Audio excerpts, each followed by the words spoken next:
सोमवार पूर्वाह्न जगतसिंहपुर जिला तीर्तोल शिक्षा मंडल अधीन नंदकिशोर सरकारी उच्च प्राथमिक विद्यालय मर्जिता बिलासपुर परिसर में आंचलिक साधन केन्द्र स्तरीय सुरभि 2024 अनुष्ठित हो जाइए।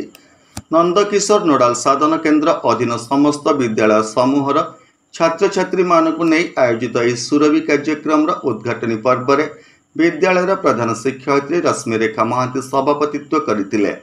नंदकिशोर नोडाल साधन केन्द्र सीआरसीसी चित्तरंजन दास एवं पूर्वतन सीआरसीसी महेंद्र कुमार आचार्य प्रत्येक तत्वावधान में कार्यक्रम संपादन करा जायतिला। वरिष्ठ एवं कनिष्ठ विभाग में वितर्क वक्तृता सृजनशील लिखन प्रबंध लिखन सुंदर हस्ताक्षर श्रुत लिखन चित्रांकन क्विज संगीत दलगत सांस्कृतिक कार्यक्रम प्रभृति आयोजन करा जायतिला।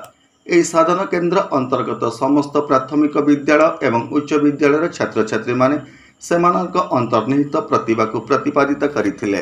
कृति प्रतियोगी मानक विभिन्न प्रकार पाठ्य सामग्री पुरस्कार स्वरूप प्रदान करा जिबा सहित आगामी दिन में हेबाकु थिबा ब्लॉक स्तरीय सुरभि कार्यक्रम पर स्थिरीकृत करा जायतिला। ए कार्यक्रम रे मुख्य अतिथि भाव गौरांग चरण दास, सम्मानित अतिथि राजश्री स्वाई, दिलीप कुमार मिश्रा, जितेंद्र कुमार सेनापति, मुख्य वक्ता भाव विश्वनाथ षडंगी प्रमुख जोग देइतिला बेले क्लस्टर अधीन समस्त विद्यालय शिक्षक शिक्षयित्री कार्यक्रम को आयोजन में पूर्ण सहयोग करथिले। एही प्रतिभा मानकर उत्तरोत्तर उन्नति कामना करी कार्यक्रम सांग करा जायतिला। तीर्तोल सत्यप्रकाश महांती रिपोर्ट होली टीवी ओडिया। नमस्कार, मु लिपिका आपण मानकु स्वागत करछि नुआ रूप होली टीवी ओडिया। होली टीवी ओडिया सहित जोड़िया आपण माने लाइक करंतु, सब्सक्राइब